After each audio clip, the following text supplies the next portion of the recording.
বাবা গো ওরা বকরি নিয়ে ময়দানে চড়াইতে যায়। বুঝলেন তাই? হ্যাঁ, কাজ করতে যায়, গরিবের সংসার, তারা বকরি চড়াইতে ময়দানে যায়। মা হালিমা বলছে না না মা আমি যাবো। আর তাকে আটকানো গেল না। পরদিন থেকে এই ভাইয়ের সাথে বোনের সাথে ময়দানে বকরি চড়াইতে যায়। নবী সাল্লাল্লাহু আলাইহি ওয়াসাল্লাম 4 বছর বয়স থেকে তিনি কাজ শুরু করে দিলেন। জগতের ইতিহাসে এমন কোন কর্মীর নাম আপনার জানা আছে কিনা? বলে আছে? আছে বলে? হ্যাঁ, আমার আপনার মতনই তো, শুধুমাত্র তার কাছে ওহী আসতো।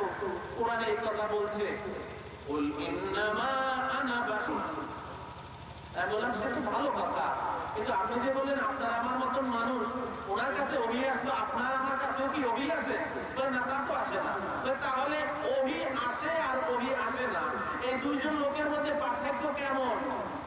1 হাত, 2 হাত, 3 হাত না 5 হাত? একজনের কাছে ওহী আসে আর একজনের কাছে ওহী আসে না। বলে হ্যাঁ তার কাছে ওহী আসে। আমি বলে ভাই তাহলে আপনার সাথে আমার কোনো কথা নাই, কারণ আপনি এমন একটা দাবি করেছেন যে এই দাবি করেছিল মক্কার কাফেররা। মক্কার কাফেররা যখন দেখলো নবীর কাছে ওহী আসে, তখন তারা বলল ওই তায়েফের মাসউদ সাকাফি এবং মক্কার সেই এই দুজন বিখ্যাত ব্যক্তির কাছে কেন ওহী আসে না, তারা কেন নবী হইল না? আল্লাহ বলেন কোরআনে, মিনাল ক্বরিয়াতাইনি আযীম, দুই গ্রামের দুইজন বড় লোক আছে, বড় ব্যক্তি আছে, তাদের কাছে ওহী আসে না। আল্লাহ বলেন এর জবাবে কোরআনে এসেছে, তোমরা কি আল্লাহর রহমত বন্টন করতে বসেছো যে কাকে দিতে হবে কাকে দিতে হবে না?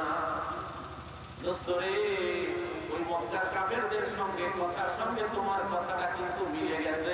তুমি কি হইতেছো এই রেজাল্ট আমি জানাইলাম না, কিন্তু তোমার কথার সাথে কিন্তু ওদের কথা মিলে যায়। বলেন না নাউজুবিল্লাহ। যাই হোক, মুন্সি মেহেরুল্লাহ রাহমাতুল্লাহি আলাইহি নবী প্রেমিক ছিলেন। তিনি বলছেন, ওরে খুলে দেখো কোরআন, মন ভরে প্রাণ ভরে গাইবে না কেন? নবী সালাম জানাইতে আল্লাহ নিজের কালামে আল্লাহ আদেশ করছেন, সাল্লু আলাইহি ওয়া সাল্লিমু তাসলিমা, আল্লাহ হুকুম আছে। অতএব আল্লাহর আদেশ শুধু জীবনে যেখানে যাও, যে দেশে যাও, যে দেশে যাও, নবীর সালাম করো। সেই জন্য তিনি লিখেছেন আপনার কালামে, মানে কোরআনে, নবীর সালামে, অর্থাৎ নবীকে সালাম জানাইতেন আদেশ করেন বাড়ি, মানে আল্লাহ পাক রব্বুল আলামিন। কলবেতে যান, যদি কোরআন কলবে থাকে, ওহিতে যাবান, যদি জিহ্বায় জবান থাকে, যে তবে রবে ও জারি যতদিন থাকবে। যে দেশে যে বেশে যে ভেসেতে যাও রে, কোরআন ধরিয়া সবে সাল্লে আলা গাও রে, আল্লাহুম্মা সাল্লি আলা সাইয়্যিদিনা মাওলানা ওয়া আলা আলি সাইয়্যিদিনা মাওলানা। আবার তিনি লেখেন, হযরত আদম গুনাতে যে দম বেদম কাঁদিয়াছিলেন। হযরত আদম গুনার জন্য কেঁদেছিলেন কত বছর? 350 বছর। আল্লাহ মাফ করেন। দোষ কি? আল্লাহ আদমকে বানাইয়া বেহেশতে থাকতে দিলেন, বেহেশতে থাকতে। উসকুন আনতা ওয়া যাওজুকাল জান্নাতা ফাকুলা মিনহা রাগাদান হাইসু শি'তুমা ওয়া লা তাকরাবা হাযিহি শাজারাতা ফাতাকুনা মিনাজ যালিমিন।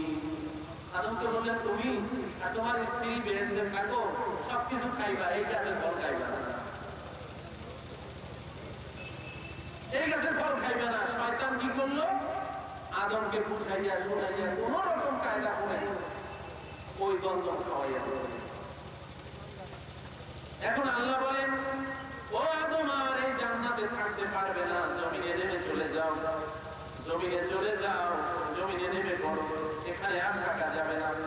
আদম কান্না শুরু করলো, কিন্তু মাফ নাই। আল্লাহ পাক রব্বুল আলামিন হাওয়াকে ফেললেন জেদ্দাতে, আর আদমকে ফেললেন শ্রীলঙ্কায়। যারা জেদ্দা গেছেন, জেদ্দা মেইন রাস্তার পাশে এখনো বিবি হাওয়া আলাইহিস সালামের অলংকারের বাক্স সেখানে আছে। জেদ্দাতে মা হাওয়ার কবর সেখানে আছে। তিনি ছিলেন 60 গজ লম্বা, আর বাবা আদম ছিলেন 70 গজ লম্বা। বিরাট বিরাট কবরস্থান আছে, এটা বিশাল বিশাল লম্বা।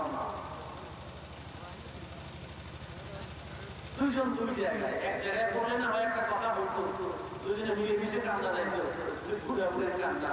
কিন্তু দুজনকে দুই জায়গায়, কি কষ্ট মনে।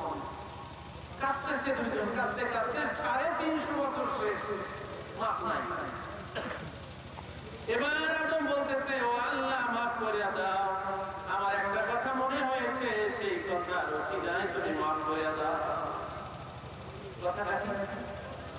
আদমকে আল্লাহ যখন বানাইলেন প্রথম মাটি দিয়ে বানাইলেন, মাটি দিয়ে বানাইয়া তার আরশের সামনে রেখে দিলেন, যে শুকা দেহটা বানাইয়া রেখে দিলেন।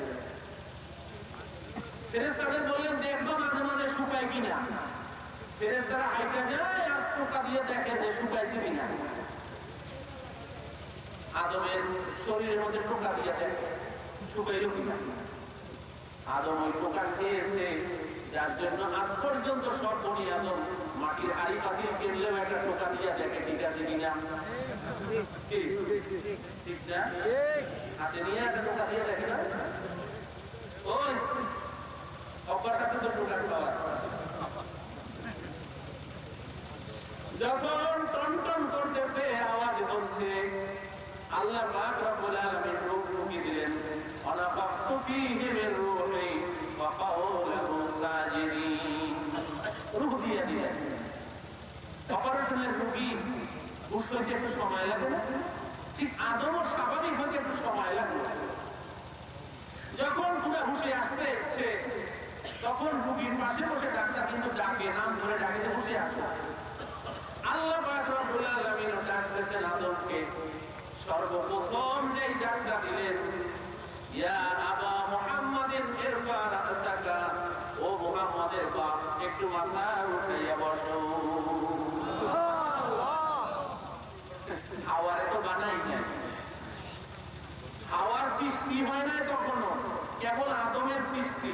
হাওয়া হলো তার স্ত্রী, মা হাওয়ার স্ত্রী সৃষ্টি হবে, বিয়ে হবে, তারপরে তো সন্তান।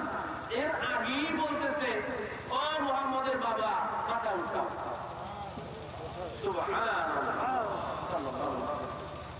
আদম কোথায় জানবে তার সন্তানের কথা, কোথায় কি স্ত্রী, এগুলো কি জানার কথা নাকি? জানার কথা। আপনার ছেলের নাম আব্দুর রহিম, বলেন তো আপনার বিবাহের আগে ছেলের নাম কি ছিল? আপনি বলবেন কেমন প্রশ্ন করলেন, বিয়া বুদ্ধি শুদ্ধি তো কিছু নাই, আমি বিয়ে করার আগে ছেলের নাম ঠিক করো, বিয়েই করতে পারি কিনা ঠিক নাই। আদমের অবস্থা সেই। আদমও কম যায় না, মানুষ তো। আদম জিজ্ঞাসা করে, প্রথম ডাকটাই দিলে তুমি, আবা মুহাম্মাদিন ইরফা রাসাকা, মুহাম্মাদের বাবা মাথা উঠাও।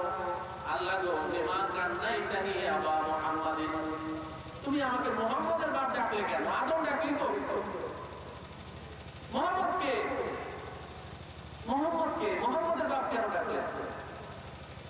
আল্লাহ বুঝায়, মুহাম্মদ এমন জিনিস রে আদম, তোমার সন্তানের মধ্যে একজন হবে। এই মুহাম্মদকে না বানাইলে তোমাকে বানাতাম না, এমনকি আমার আরশকেও আমি বানাইতাম না। আদম এবার এসে খুশি হয়েছে, বলে আমার সন্তান এত বড় হলো না, এই জন্য তুমি আদম না, তুমি আদমই হইতে না।